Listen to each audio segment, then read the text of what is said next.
Everybody, welcome back to the Game House. And in the face of all that esports is, and gaming and streaming, and all this money that's being thrown around, and being able to turn yourself into a massive entertainment business, you're turning yourself into your own brand, your own business as a streamer, as a gamer. And when you hit that point, when you succeed and you're finally like, hey, I can now do this full time. I can hit a level where I can take care of my family. I can take care of all those people who supported me along the way. So in the face of that, how do I thought it was an interesting conversation, and to step into the money aspect. How do you manage the money over time? Because as you scale on stream, as you go from 1,000 to 5,000 to 10,000 to 20 to 50, and perhaps your shroud or your Tim the Tat Man, and you hit a level where you can have people under you and you're making so much money per month. What do you do? How do you manage your life? Because it can really easily get out of control really fast. People can take advantage of you if you don't know what's going on. That's why I have with me today a financial advisor. You can see his face on the screen right there. Moshe Goldstein, or sorry, Steen or Steinster. I forgot to ask that question. Oh, it depends. Goldstein is totally fine. Okay, Moshe Goldstein. He's a financial planner with Ameriprise Financial down in California, and I thought it was a good conversation to have. I try to give people good information. Sometimes the information they may not want to hear, but it's still information that you need as you scale your life in esports. So I brought him on today, and Moshe, thank you very much for making time for me. Go ahead and kind of introduce yourself, introduce who you are, and how exactly you decided that you wanted to serve the gaming industry. Go ahead, sir. Oh, great. Yeah. First of all, thank you for having me as well, and I appreciate that. So, yeah, I'm a financial advisor. I work with a group named Century City Financial Advisor, and basically we're a group within Ameriprise Financial, and we're an independent group. And yeah, so the streaming industry was always interesting for me because I play video games. I don't play as much as probably most of your listeners, but I do play sometimes. Uh, and I was approached about a month ago from a friend of a friend who started asking me questions about money and about what to do with his money. And when I started asking the questions back and the discover and see where the money is coming from, I realized that he's a streamer. And for me, that was the first time I was exposed to the level of people are playing games and they make money of it. Right. And someone like me was just, eh, I didn't think that this industry is so big and is developing so much. And that's how I got more involved and started to learn more about how I can serve that industry and how I can help people in the industry the way traditional financial advising is. Okay. Perfect. So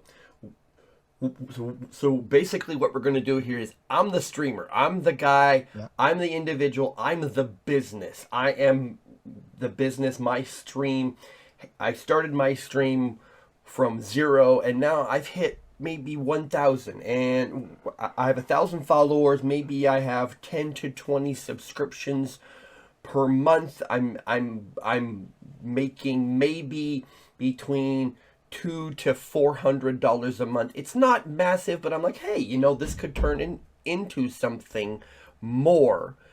And I'm thinking ahead to, oh, I have a girlfriend, I have a spouse, I have a partner, who's been with me through this whole process. I have a kid that I spend time with off stream, but now I have to realize I have to maximize my time because I'm scaling to the point where, heck, this is my full time job almost. So, so at what point for me as a streamer, at what point should I start to start at what point should I start a conversation with a person like you? Yeah. So first of all, in my opinion, people should have conversation with a financial advisor at any stage. I think that even kids should have conversations, basic conversations about money. But then, especially if you do conduct yourself as a business, and that's, as far as I understand, a lot of streamers, that's the way they should look at themselves. And as soon as you want to make this either a hobby that will generate money or as an actual full-time job, as soon as you make that decisions, yes, that's the good time to start talking about your plan and what your goals are, and I think that should be the number one thing before even getting into conversation, is understanding what is your goal, and from there, that's where we start the discussion. Okay, so I'm seeing this.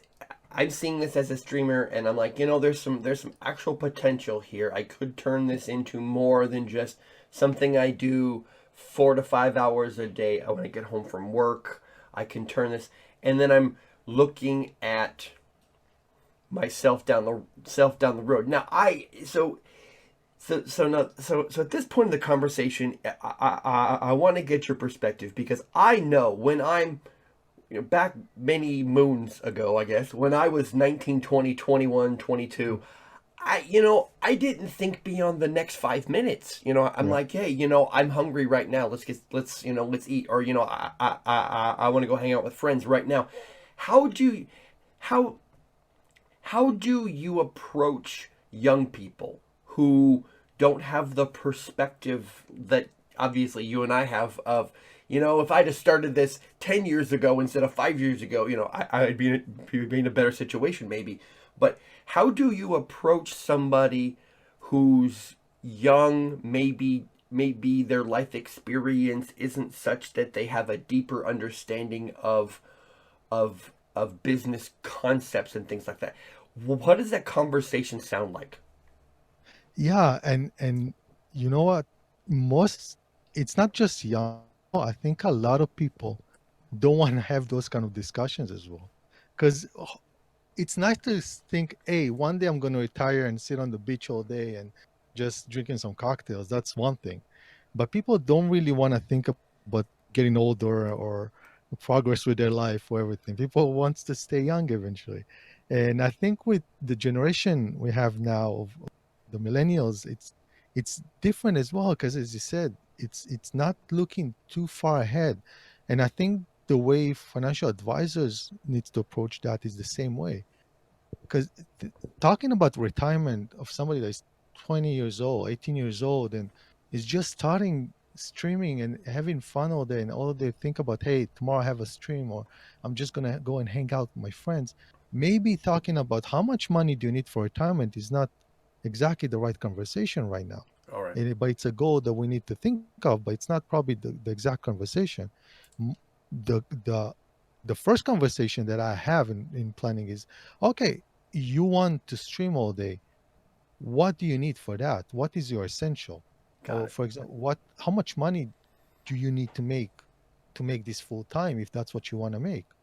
Or how much, or when do you need to buy your next hardware? When do you need to buy the next game? Or what's the next game you need to buy? What conventions you need to go to?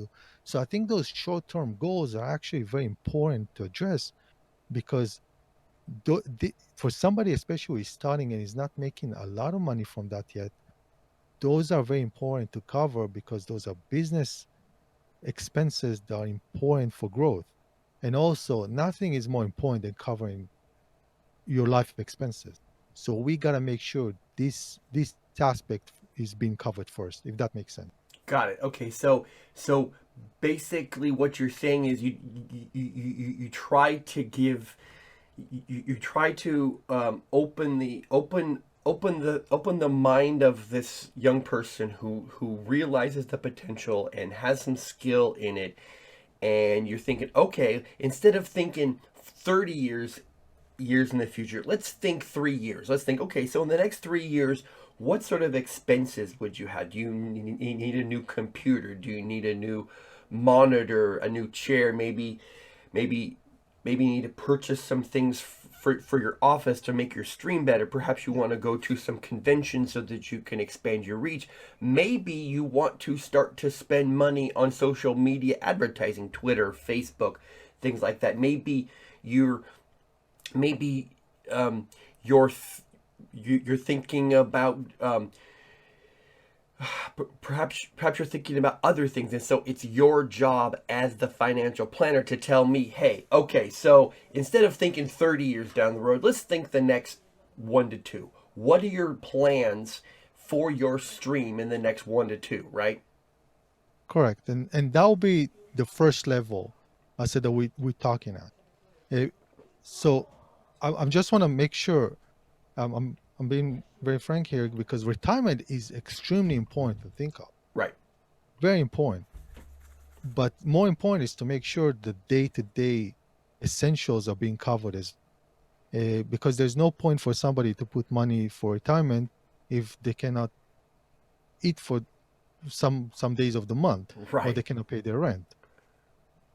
Okay, perfect. Okay, so now, so I've I've listened to you. I'm like, okay, so we gotta, so we have our goals in mind. We're gonna set out a budget, and then I'm gonna really focus, and I'm gonna work hard on my social media presence, on my content, on my stream. And now I scaled maybe from 1,000, and I've hit like 5 to 6,000, and I see a definite spike in my overall cash flow, and I'm like, oh, this is actually starting to work. So instead of maybe having 10 to 20 subs, I have 40 subs now. So I'm bringing in, maybe before taxes, obviously, and that's important.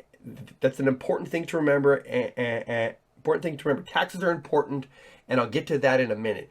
But so I'm starting to scale. I'm going from 1,000 to 5,000, 6,000. I'm like, oh, okay, this is actually taking up most of my day now. So, what sort of questions now do you ask somebody in that situation? So they start off, they're about 1 to 2, then they start hitting 5, 6, 7, 10,000 followers.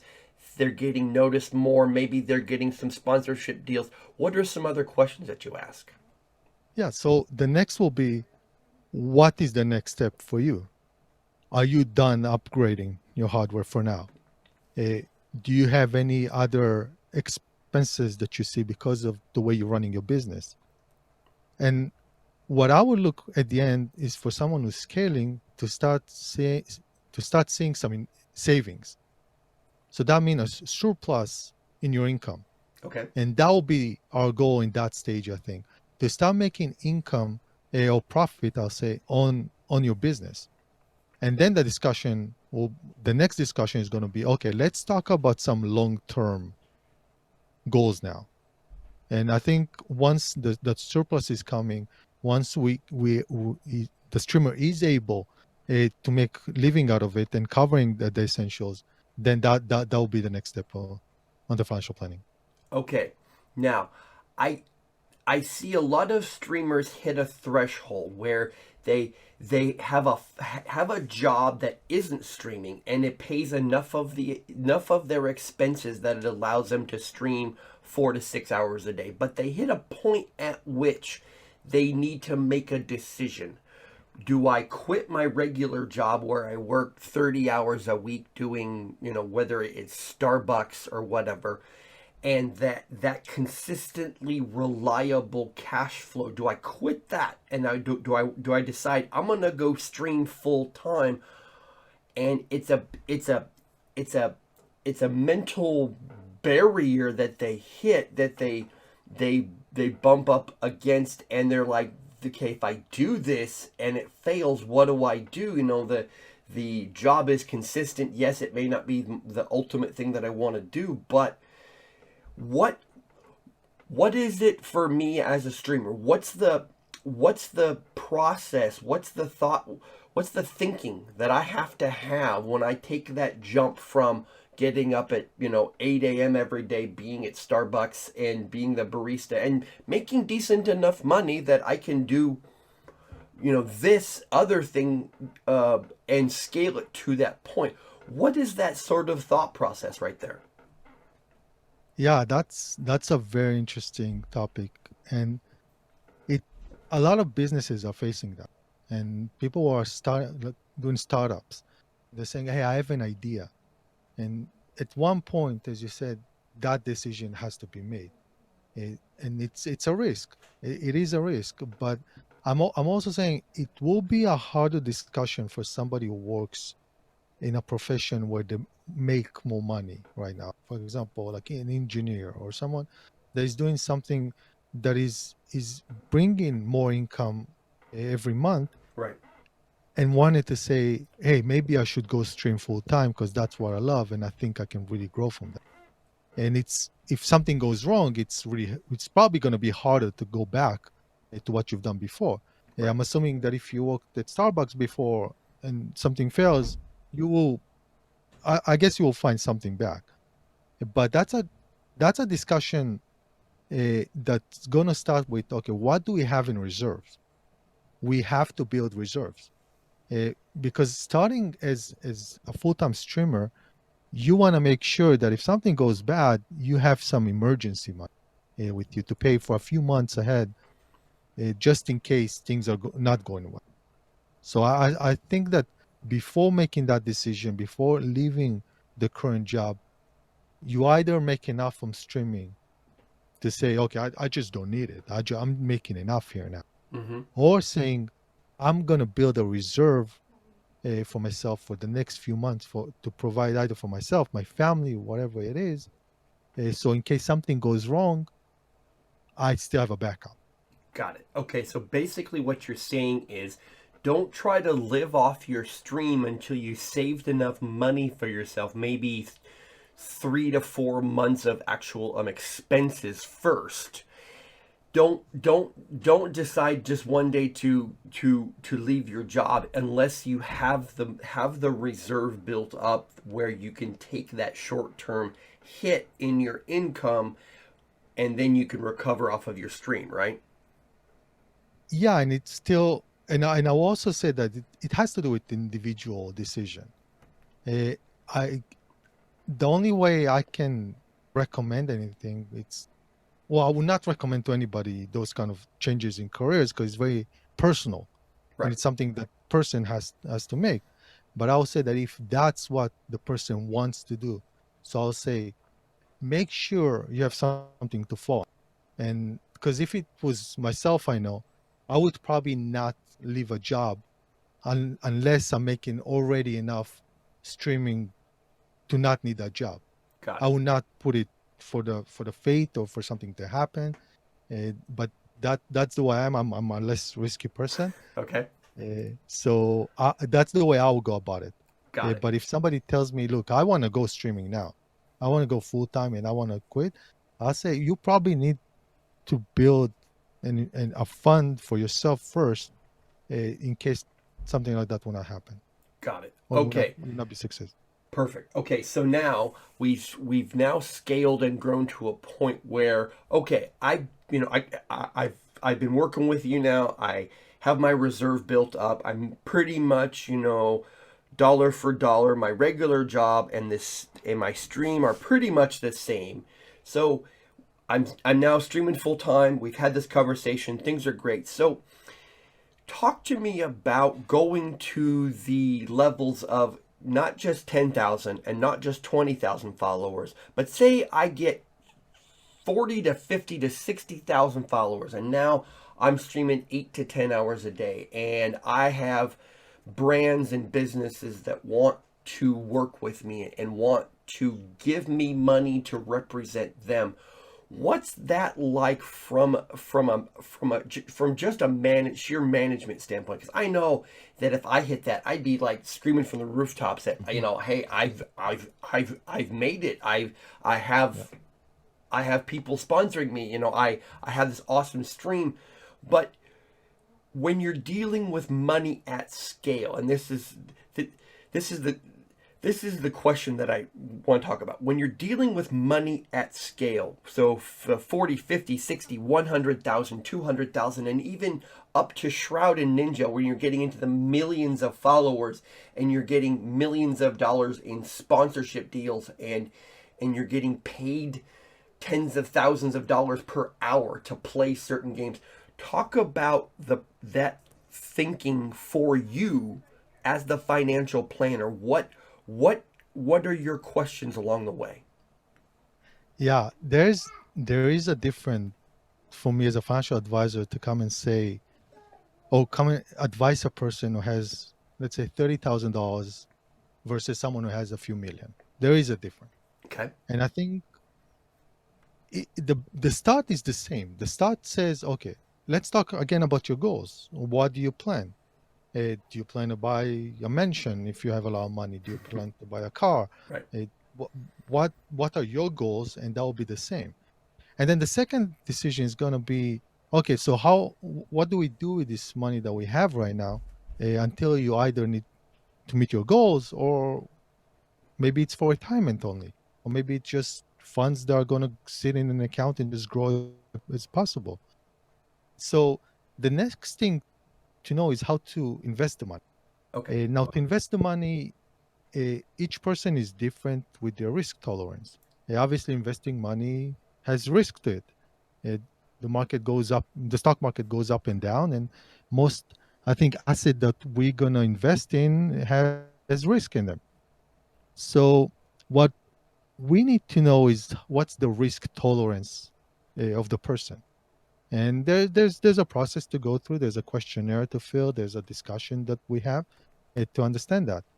So once we know that, we can say, okay, let's build an allocation according to that. Let's take some of the money and put it in that instrument, and some of the money in that instrument.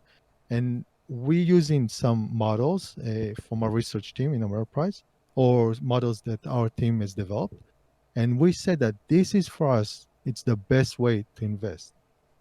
Now, the more obviously big portfolios with people who have more money to invest, their portfolio is going to look different than people who have less. And I think one of the reasons for that is that if you don't have a lot of money, you still want to make sure all your money is not in one place. And it's harder to do with less money. And yeah, so that will be kind of the way. The next step will be, once you do have more money, is to see, okay, what kind of assets are we going to invest in? And a person may say, look, I want to invest in real estate. Okay, that's great. And we should do that as well. And we can build a plan for that also. Okay, so basically what you're saying is when you hit scale, so we're 50, 60, 100,000, 200,000 dollars. When you hit that scale and that level and the cash flow is consistent, it becomes then how do we diversify risk? You don't want to put everything in one spot, because if the cash just sits in your account, and this is something I don't think a lot of people understand, is that if the cash just sits in your account, yes, it's earning interest, but it's not the interest rate that you could earn if you put it in other financial devices, whether it's a low risk and you're earning 2 to 4%, or you go medium risk, maybe you want to invest in some land, or you want to invest in some other businesses maybe. And I think this is a good point to talk about taxes. Okay, this is a great point to talk about Everybody's favorite. taxes. Regardless of your scale, you're a business and you have to pay taxes. It's not free money. You don't just get to take all the money in and spend it all back out and do whatever the heck you want. I think it's important to talk about taxes. Now, I realize that you are not a tax person. I understand that. So the question I have is this: what's the conversation sound like along this process of 1 to 10 to 100,000 to 1 million? What does that conversation for you sound like with somebody like me? It's like, hey, I'm making all this money. I'm doing really well, but why on this monthly statement am I losing, you know, 32% of my income to taxes? What's going on? So sort of talk me through that process. Yeah, well, taxes is an issue that I don't think there's anybody who likes to talk about it, unless they find a way to lower their income and pay less taxes. But yeah, it's a conversation that has to be made, and uh, I can tell you that some discussions that I had was with a streamer, or one discussion that I had, that person didn't know he needs to pay taxes Wow! on Wow! donations, for Oh my example. gosh! How do you not know that you have to pay taxes? Yeah, and that's exactly, I think, because that industry is growing. It's growing really fast, the Hmm. streaming industry, and a lot of people got in because they love gaming and they love doing that, and they need to understand that the corporate world, the financial world, the government is working, and it's laws are still applying, even to that industry. Laws Right. are still applying. Right. So what I would recommend, as soon as you start making money, go have a discussion with an accountant, Okay. with a CPA, and make sure you know what are the steps that you have to do. The last thing any person wants to have is problem with the IRS. Hey, Nobody wants to have. amen to And that. so it's I am extremely important that 100% with you. The yes, IRX, yeah, when from the second you start making money, I will recommend from the first dollar, go have that discussion and understand what's the process and how much money maybe you need to put aside for that. And then, and going forward, what you say, once you do start to make more money and once you do have some surplus in your income, in your cash flow, that's when myself and your accountant will have a discussion of, okay, what is now the good retirement account for you? got it. Because you want to save and defer taxes on investment now, and we can do that through retirement accounts. So having that discussion between myself and your accountant of what will be the good option for you, I think that's also important, because what happens is once you put money into qualified plans, for example, an IRA, which is the most basic one, traditional, you basically, the money that you put over there is lowering your income. So you pay taxes on less income, you pay less taxes on that. So that's when I say in the beginning, there are ways perhaps to lower your income and pay less for that. But for that, you're putting this money aside for retirement. Got it. And I also think it's important to say that if you're a streamer, until you actually hit a certain point and file some paperwork, you're considered what you're classified as in the eyes of the IRS is that you're an independent contractor. You're a freelancer. So there are tax statuses that you can be in as a freelancer, and then if you actually choose to incorporate as your own business. And so we don't have the time to get into all that, but I will tell everybody, have a conversation with an accountant. It's very important when you hit scale. Have a conversation with an accountant. You don't want to get in trouble with the IRS. I have dealt with the IRS. They are the least fun people you will probably ever meet, and they always win. So just remember that. Remember, they are the IRS. They will win in the end. They know things about you that probably even your parents don't know. So just remember that. Okay, now, so we've gone through this journey here in the past about 30 minutes of scaling and talking about taxes, and now I'm sort of, as a streamer, as a business, I sort of matured. I've now hit a point where this is something pretty consistent for me. I have the wisdom of the ages, I guess you could say. So, sort of putting a bow on this, along the way for you. Now, you don't do this for free. Let's just say that right off the bat. This is your job. So, Yeah. talk to me talk to me a little bit about what I'm going to be paying you, because you're giving me a service, you're providing me value, and you're helping me along the way. You're doing a fantastic job. Talk about your fees along the way. Talk about, I guess, the range, I guess, because each person's financial needs are different, and so what you have to do along the way changes. You know what I'm saying? Yeah. Yeah, that's always one of the first discussions we have with clients to make sure they understand what they involve. The last thing I would want to do is to talk about services and provide services, and then the bill comes and the person is, what? Do I need to pay for that? I didn't know. So Right, exactly. yeah, having a comprehensive financial planning uh, is cost money, and it all depends on how complex it is. So I can obviously talk about the range of it, but I'll say that the price of a financial planning goes to a range that depends on the complexity. If somebody only has an income from streaming and it's just about looking at the cash flow and tracking one or two goals, that'll be on the less complex side.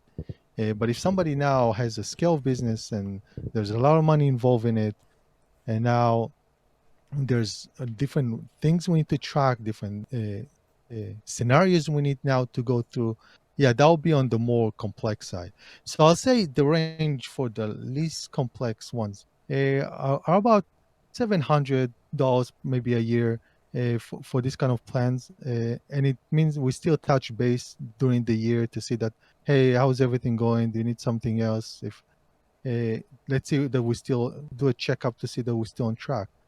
Uh, the more complex one can get to a few of dollars, and the reason for that is because there's a lot of it's not just myself will be involved. I have obviously to get consulted myself on some of the aspect and do some more research for it. So that's why the more complex ones will just be more expensive. But I think that once people are getting to that point, uh, I don't see a reason not to invest in those kind of plans. Right, and I guess to put it in broad terms that everybody can kind of wrap their brain around, is it worth it to you, or I should say, is it worth it? Is it worth it as a streamer for me to pay $1,000 to $3,000 a year in return for the fact that I know I have somebody who will, excuse me, I know that I have somebody on my side managing the money that I bring in, gives me time back in my day that I don't have to worry about what I'm gonna do, how I'm gonna handle meeting my expenses, paying off my home that I just bought because I just because I realized that my spouse and I we decided to have a kid, and now I have to worry about having to plan for my kid, and now for my spouse, and how do I take care of that, it's that paying the money on a yearly basis in return for time back in your day, for the peace of mind of knowing that you have a solid plan, and knowing that the people who supported me along the way will be taken care of in Yeah. any sort of a situation where I might become disabled. Or maybe one day I just wake up and decide, I don't want to do this anymore. I'm tired of this. I have enough money. I'm just going to walk away, and we're going to go sit on a beach somewhere, and I'm not going to talk to anybody ever again. You know what I'm saying right there? Exactly, and I think you also hit exactly the spot of that because at the end of the day, think about that going to the doctor even. If you feel well and everything is good, probably people go less to the doctor. But if you don't go for your yearly checkup, for example, maybe there's something you don't know that is going on now, down the road will impact your life. And I think it's kind of the same way. You think that, okay, I'm getting income and everything is good, but there might be some things that a professional advisor can see that you might not see and say, oh, whoa, look, that's going to be maybe a problem down the road. You might, or you can make more down the road if you do that kind of thing. Got it. So yeah, I think it's exactly the way. If you want to make sure you all you do is just streaming and doing the best you can, and for something that honestly it's if anybody can do that for full time, they did it. That they're doing something that they love, and a lot of people will trade with them. And but if you can do just that, and then let someone that's professional handle the rest of the things, I think that will give you a lot of peace of mind and to know that you're on track to achieve whatever you want. And I think Awesome. that's very important. It's worth it. Yes, I agree. So as we wrap this up, Moshe, is it so? Thank you for your time. Thanks for making time for me. I know Sure, that you thank have a you. lot going on in the day. So as we wrap this up, if somebody wants to get a hold of you, now how do they do that? Yeah, so there are several ways. My email, I'm not sure if you can add it as well. The description, Sure. I can forward it as Yep. well to you. Absolutely.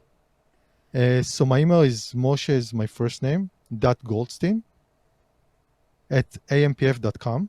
Okay. Or you can also, we have a website for at Ameriprise. So if you go to ameripriseadvisor.com Okay. slash Moshe Goldstein, that's how you can find me as well there. I think email is probably the best form of communication for myself. Alrighty. Perfect. So those links will be in the description below. Moshe, thank you very much for making time Definitely. for me. Thank you. I thank you very much. I think that as this industry matures and as people begin to see themselves at more as a business than just somebody on stream. And as everything matures, I guess is the whole point. As everything matures, when people at the end of the day, they're going to need smart people like you in their corner because they really don't want to worry about what they're doing with their cash. They just want to hang out with their friends. They want to take care of their family. And people like you and what you do are extremely important. Thanks very Thank, much for making time for me. Everybody check out thegamehaus.com if you like this content and all the other stuff we have on the YouTube channel. Please drop some likes, subscribes, shares, and we'll see you soon.